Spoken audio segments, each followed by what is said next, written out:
Hi everyone, Stepan here. Today we are going to go over the Stafford Gambit. I have to say one of the most interesting gambits I've ever seen. I've never played it with black, but I have faced it with white numerous times. As you can see, the soundness is pretty low on this one, but the danger level is extremely high. So this is a high risk / reward ratio gambit in which you can win a lot of games, but you're counting on white to make a mistake. I'm going to show you the theory, of course, but I'm going to focus on the setups for both sides, meaning attacking ideas for black that could get white into trouble. I'm going to show you all the traps, all the tricks. And for white, I'm going to focus on simple ways to refute the gambit. So the Stafford Gambit starts in the Petrov or in the Russian, where white plays knight takes e5, of course. And now black has several decent moves, like d6 or knight e4 or even queen e7, but the Stafford Gambit is sacrificing a full pawn with knight c6. So white has taken the pawn on e4. Black does not recapture on e4. Black offers an exchange of knights in order to accelerate development and put pressure on the white king. Now, white really only has one option to take the knight. You can go into the Halloween Gambit with knight c3, but that's absurd, so don't do that. That being said, I've covered the Halloween Gambit. You can find it below. So white takes the knight. Now, black has two ways to take. It would make no sense to take with the b pawn, since your goal is to speed up development. So by taking dc6, you're opening up the queen on the semi-open d file, and you're also, more importantly, opening up the bishop. Now, what is the point of this gambit? What are the ideas? I'm going to show you, before we get into any moves, I'm going to show you what black is trying to do. Black is trying to play something like bishop c5, and then the bishop is putting pressure on f2. Black would like to go queen d4, putting pressure on f2. Black would like to go knight g4, putting pressure on f2 and h2. Black would then like to go queen h4, if not queen d4, putting pressure on f2 and h2. So black can basically bring two bishops, a knight, and the queen very close to the white king. Another very common idea is pushing h5 at some point, not only to secure the g4 square, allowing knight g4 or bishop g4, but also to provoke, let's say if the bishop is on e2, bishop takes g4, h takes g4, activating the rook. So potentially black could have all these pieces, except for the lone rook on a8. This one will never participate in the Stafford Gambit. Black would have three minor pieces, a rook and the queen, close to the white king. So that's what black is trying to do. When I faced the Stafford Gambit as white, I always did the same thing and almost always did well. So how do we fight this? Before we get into the theory and the moves, all the moves white could play to play against this, I'm going to show you what white is trying to do. Since black wants the bishop on c5, the best way to fight against this bishop is c3, d4. This is a nightmare for Stafford Gambit players. Always plan to develop this way. c3, d4, blunting the bishop on c5. Now, there are lines in which black still has interesting chances, but if you shut down the bishop, the counterplay is going to be reduced. You also want your bishop on e2. So imagine a pawn on d3, let's say a pawn on c3, potential to play d4, shutting down the bishop, a bishop on e2, guarding g4, and castling kingside in most positions. That's the safest way to play. So you want to shut down this bishop with d4. You want to control the g4 square with this bishop. You can also play h3, which is a move I really love against the Stafford Gambit, which simply prevents bishop g4 or knight g4. So probably the safest way to play without knowing the move orders is to at some point play h3, c3, and d4. That way you will have shut down the bishop on c5 and you will have prevented knight g4 or bishop g4. Okay, so what can white do? Let's get into moves. White needs to defend the pawn. So the sensible moves are d3, knight c3, and f3. f3 is an okay move, because even though you move your f-pawn and you open up the queen on this diagonal, it's not as scary and you can get away with it. I wouldn't recommend it. Another move that's very commonly played, but it's a mistake, is e5. So I'm going to show you all 4 moves. I'm going to show you the theory. Note that e5 is the only move that almost equalizes for black. f3, d3, and knight c3 are all good for white. The evaluation is greatly in white's favor. The engine hates white. However, if you turn on the book on Lichess, black scores pretty well, around 45%. So there are tricks. Despite being almost +2, there are tricks. The best move and the main move and the move we are going to start with is d3. So you defend your e-pawn, you open up this bishop, you don't want to go to g5, I'm going to show you that in a second, but you solidify your position. Black is going to play bishop c5. Now, there are a couple of ways to continue. I think the best move is bishop e2. Okay, bishop e2 simply prepares to develop, guards g4, and then you can later on continue with c3, d4. One move we have to, well, not rule out, it's playable. If you turn on the engine, it's still +2, is the immediate h3. However, this gets very, very scary. So this is the trick, the first trick for black I would like to show you. You're losing according to the engine, but white has to struggle to survive this. There is an amazing sacrifice here. Bishop takes pawn. Now, of course, this has to be taken.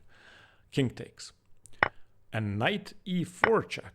Now, of course, if you take the knight, I win your queen, so you're not taking the knight. However, where does the king go? You can go to f3, you can go to e2.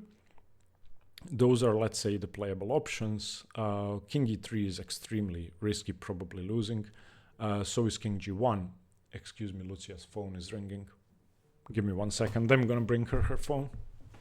Sorry about that. Let's continue. In the meantime, a chair I had with my monitor on it went away.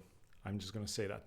So, after king f2, knight e4 check, and you cannot take the knight. If king to e2, the engine says bishop g4 is the best move and white is winning with plus 0.8. If you just take the rook with knight g3, then of course king f2, knight takes, and king g1. If the knight tries to come out, the knight is lost due to queen e1 check and a double attack on the king and the knight, and white has a very, very easy game. If on knight e4 white plays king f3, which is supposed to be, well, it's worse than king f2, then there is queen f6 check, bishop f4 blocking, and g5.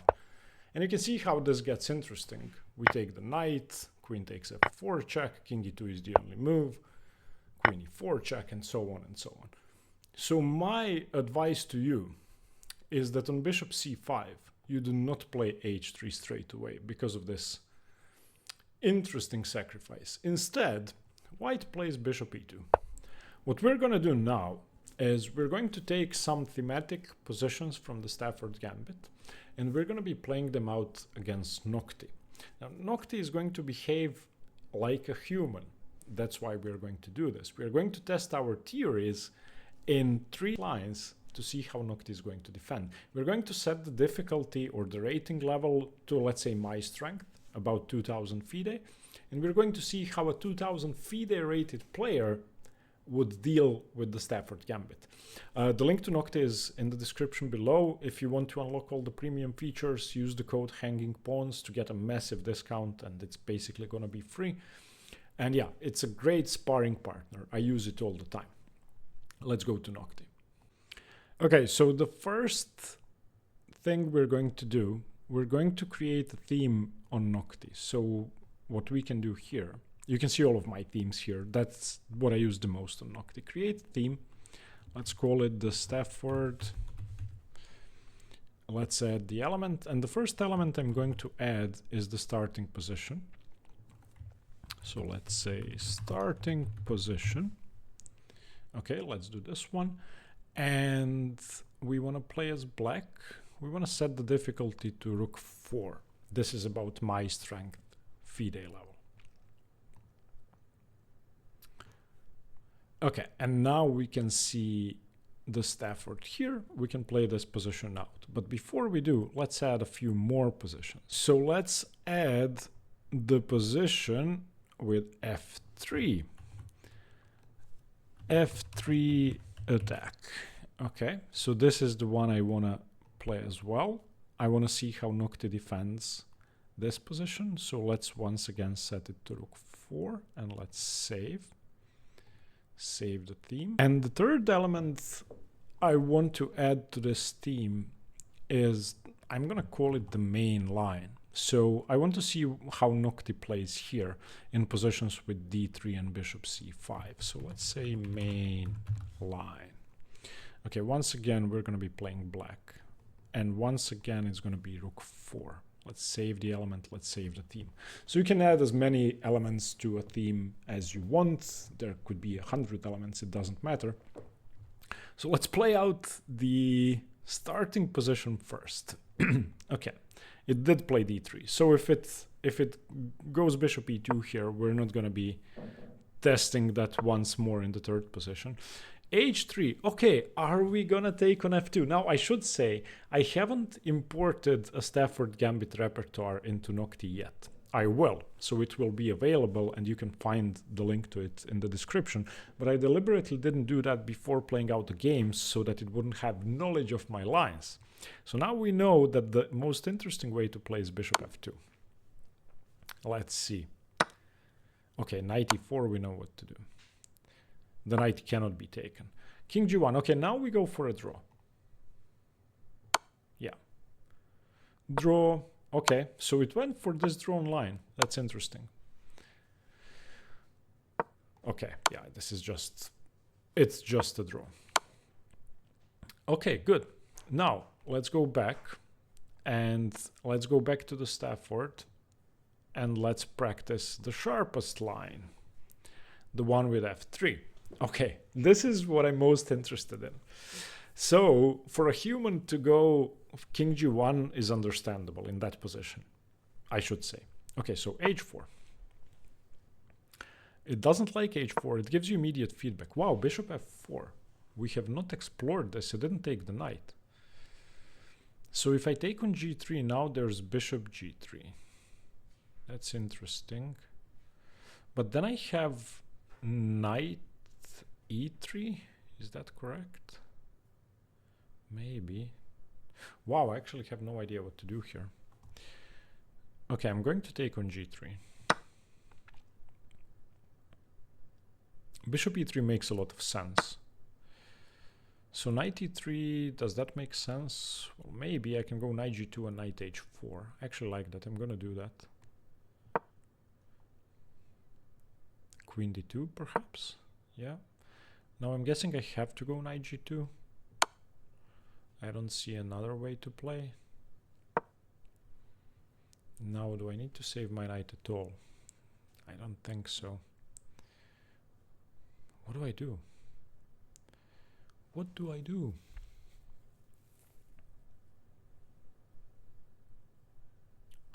I'm going to continue developing. I'm going to go bishop e6 and play for the initiative. No, that's a blunder. Can it really? No, it cannot take on c5 because of rook d8. Oh, but there's bishop c7. Oh, rook g1. Interesting. Okay, so I have to save my knight. Oof. Oof. Okay. Wait, that's interesting. Yeah, I'm going to resign. This is resignable. But very, very interesting. Okay, we're going to explore this bishop f4 idea a bit. Okay, so let's explore this bishop f4 idea. Huh. Okay, so h4. And what happens on bishop f4? What am I supposed to do? Okay, I've turned on the engine. The engine says hg is correct. Bishop g is correct. And now, what did I do? I went bishop... No, I went knight e3. Knight e3 is +4. Bishop d6 is best. And it's only 1.8 for white. Okay, e5. I'm supposed to sack, of course, d5, bishop e5, bishop e5, queen e5. Yeah, this makes more sense. It's still losing for black, but it's playable. This is what I should have done. And white should go queen d4. Okay, so now we know. If you want to train against Noctie and have a sparring partner, again, the link is in the description. I use it all the time to practice positions I don't understand. And as you saw, Noctie immediately found an idea that I lost to very easily, that obviously Stafford players should know. Let's go back to the theory. And now the same type of sacrifice simply doesn't work.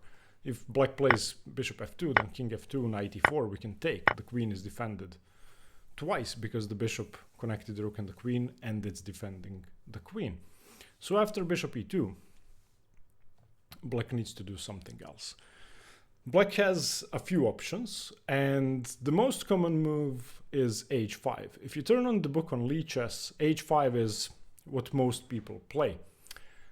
Now, what's the idea behind h5? The idea behind h5 is that we want to, at some point, play knight g4. And we would love white to take this. We would take with the h-pawn, opening up the rook, and trying to mate white. Against h5, we as white, and I keep referring to us as white because I play this with white more often than with black. I haven't played it with black, and I'm trying to refute the gambit. We are going to focus on this bishop now, so c3. And if we play d4, we are shutting in the bishop, and the bishop is going to have to choose between b6 and d6, and there isn't going to be any pressure on f2. Now, most people against this very strong move are going to continue with knight g4. Now, what's the idea? The idea is, if you don't do anything, let's say you play, I don't know, a random move, a3, then bishop f2, and you lose the f2 pawn. If you play, let's look at f3, also bad, but let's look at f3, then knight f2, and even though the pawn is not there, you lose a full rook. So f2 simply has to be defended. Now, we don't want to defend by taking the knight. If we take on g4, then h takes g4, and black is perfectly fine. I would say in a human game, black is better. Black is playing for a win. Why? Because the queen is coming, and you're going to have to defend f2. You can never castle kingside because of h2. You can never play h3, g3, or f3, and you're simply, in a practical sense, worse. So, on h5, c3, knight g4, the reason we played c3 is to go d4, so we go d4.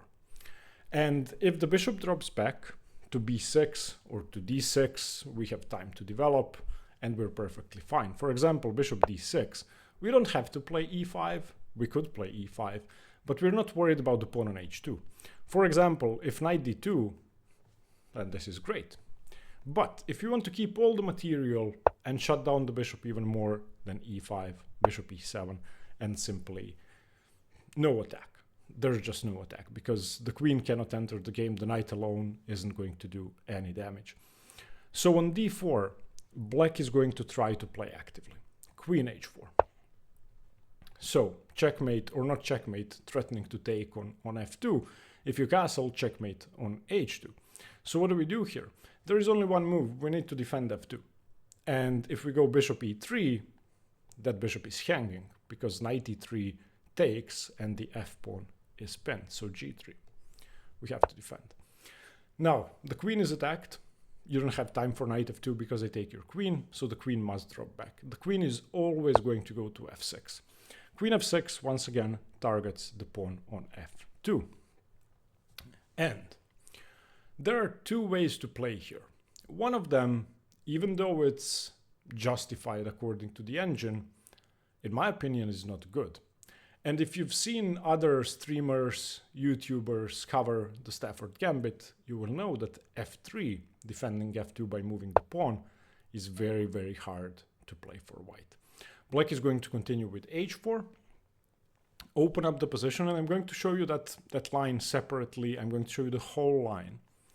But for now, let's see what white should play to have an easy game. Bishop f3. This is the key move. Remember this position. Against most things black tries to do in the Stafford Gambit, this setup with c3, d4, and bishop e2, bishop f3 guards against everything. There is just nothing black could do here. Now the bishop is attacked, and playing h4 makes no sense. Just nothing. It's just, if you go h4, then I can just take on g4 now, for example, because the pawn isn't on f3. So there is no way to continue the attack. Black must save the bishop. The bishop can go to f8 or to b6, or black can continue with another sharp move, bishop e6, sacrificing the bishop. Now this we really shouldn't take. If we take on c5, there is rook d8, and the last piece comes into play. Disregard the fact that white is still winning according to the engine. Let's not allow black's pieces into play unless we have to. So on bishop e6, you can continue developing with queen e2, or you can just chase the knight away, which I think is the best move. And now once again, black is going to ignore another piece hanging. This is the Stafford Gambit. Black should castle queenside to keep the initiative. We can of course take this, and after hg4, just take on h8. Rook takes h8, and bishop to g2 guards against rook h1. Once rook h2 comes, we go king f1, and again, everything is perfectly safe. Now this bishop really does have to be saved, defended, and it must move. So that's the Stafford Gambit. That's what black is trying to do. After knight f3, knight f6, takes, knight c6, takes, takes. Again, black wants bishop c5, h5, knight g4, queen h4, or queen d4, and mate. White plays c3, d3, bishop e2, then d4 to shut in the bishop, and g3 if necessary, h3 to chase the knight away later, g3 with bishop e2, bishop f3 defends the pawn on f2. That's the most comfortable setup. Now let's start by exploring blunders in the lines with d3. So let's say d3, which is the best move, bishop c5, and white doesn't know what to do. In many gambit lines, when you're up material, you're taught to trade pieces down. So you may think, well, bishop g5, the most natural move, I'm pinning the knight, and yeah, I'm gonna trade some pieces and maybe even play f4. No, this loses immediately. Once again, you need to go bishop e2 here, not bishop g5. Bishop g5 loses to a very, very famous pattern that occurs in many different openings. A queen sacrifice, knight takes e4. Now, the bishop is attacked twice. The f2 pawn is attacked twice. You have no way to save the game. If you take the queen, it's mate. Bishop takes, and now I hope you can figure this out on your own. Bishop takes f2, king e2 is the only move, and bishop to g4 is mate.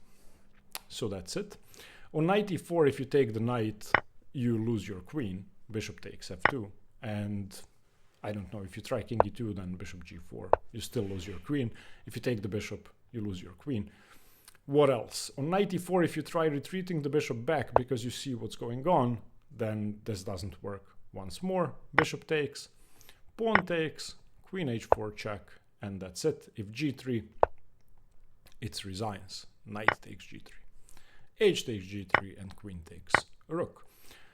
So once more, in this position that's very likely to occur, do not play bishop g5. It's simply losing.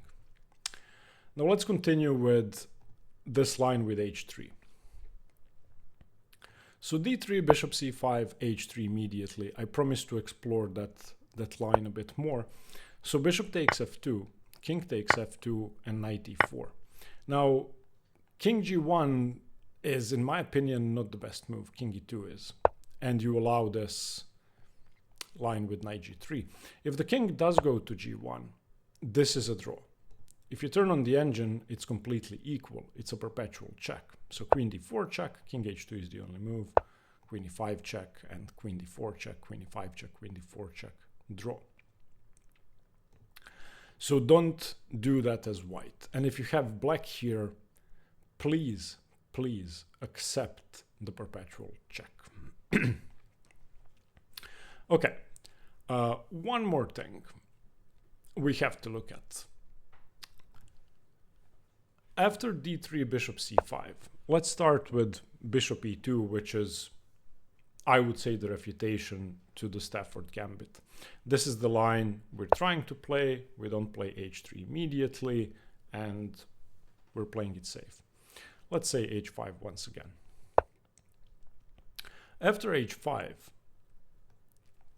we want to go d4, so c3. And now knight g4, we had a look at this, d4, queen h4. Now, g3 as we said, queen f6 as we said, and bishop f3 as we said. Now let's continue down this line if black plays bishop b6. If bishop b6, we chase the knight away.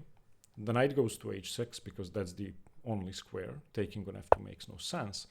And now how does white develop? Since this is very likely to happen in an actual game, how do you approach this position with white where you are still up a pawn, you still have the bishop pair, you still need to develop your pieces? Where does your king go? Is it safe to castle kingside? What do you do? For black, I'm sorry, but there is no way to compensate for the pawn anymore because there are no more tricks. So white should develop with bishop e3. Black needs to start castling queenside at some point, so probably bishop d7 is a good move. Knight d2. The reason we played bishop e3 is so that we don't block in the bishop before knight d2. And now castles queenside. After castles queenside, how does white continue? What I like to do here is I like to wait for black to start an attack on one side of the board or another. You can of course take the pawn on h5. That's perfectly playable. I don't like doing that because then h3 is weak. I like this quiet waiting move, queen e2. What this does, it further supports e4. It gets away from this rook, so there are never tricks with rook takes d1, and prepares queenside castling if we want to. At this point, it's very hard to find a move for black, so let's just say king b8. Now, castling queenside is what I like doing, because if black is to start pushing on the queenside with a5 and whatever else, they are weakening their king as well. So I think this is the safest setup. This, if you know what you're doing, this is what you're going to get as white. And the engine, of course, says +3. It should be winning. No compensation for the pawn.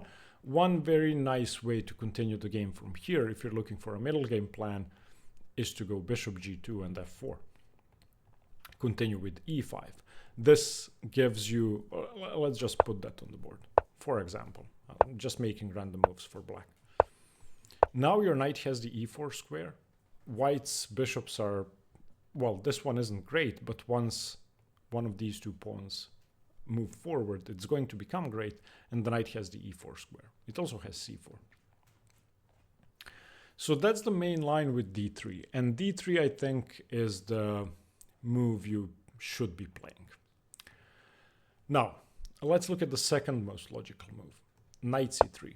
Knight c3 is probably the best move according to the engine long term, and it also makes a lot of sense. You're not only defending your e4 pawn, you're also developing a piece. However, you don't have c3, d4, which is why I don't really like playing knight c3. Black should continue with bishop c5 once again.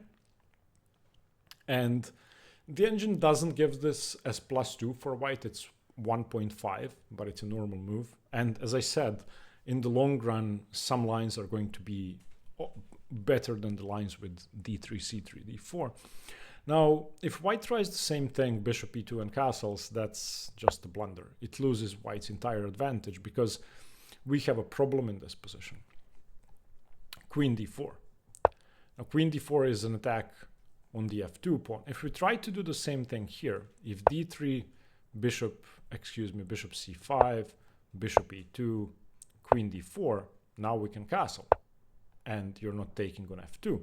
If we do that here, queen d4 castles now, the e4 pawn is hanging, because it's not defended by the d pawn. So the same line really doesn't work. So after bishop c5, white does not continue with bishop e2. White simply must play h3. Bishop c4 is another very, very big mistake. And now white is actually better. Sorry, black is actually better because of knight g4. It's a double attack on f2. If you try to castle, it's busted. You castle, queen h4, and boom, everything's hanging. The bishop's hanging if this pawn moves.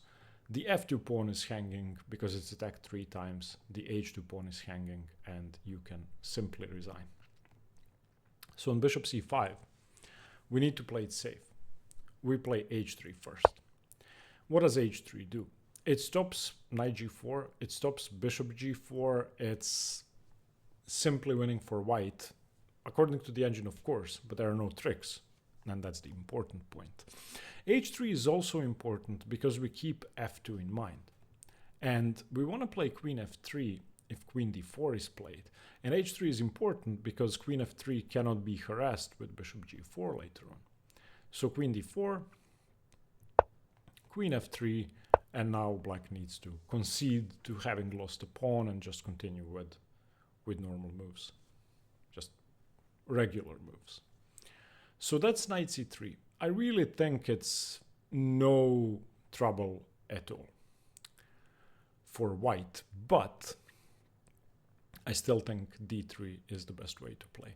Now let's have a brief look at f3. If you turn on the book on Lichess after f3, it's going to say that white wins 50% of the games, so the win-loss ratio is about the same.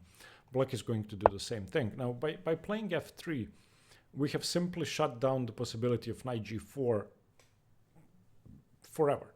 However, we may run into the famous pattern with knight e4, fe4, queen h4 check, where g3 loses a rook to queen e4 and queen h1. So you have to be aware of that.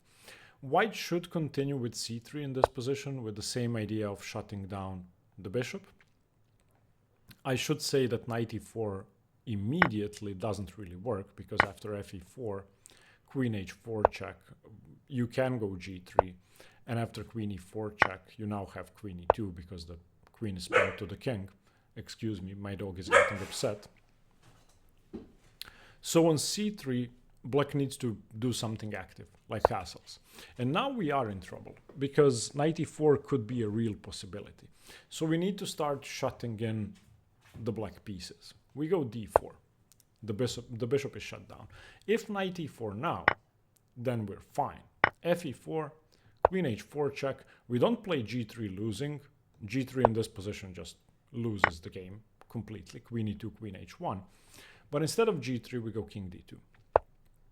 And since this bishop is shut in, the queen is the only attacker in play. So queen e4, queen f3, and you can see that black is running out of steam. So, after castles and d4, black should not give away the knight on e4. Black needs to save the bishop. So let's say bishop b6. And now white has a very, very easy game ahead of him. Bishop e3 and the same development plan. Bishop e3, for example, queen e7, something like that. Bishop d3, knight d2, and we are safe. We are safe, there are no more tricks. One more line I would like to show you.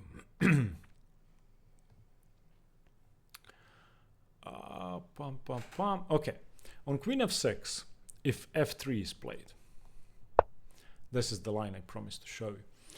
And I want to point out once again that in this position, bishop f3 is the best and easiest move to defend. We had a detailed look at this.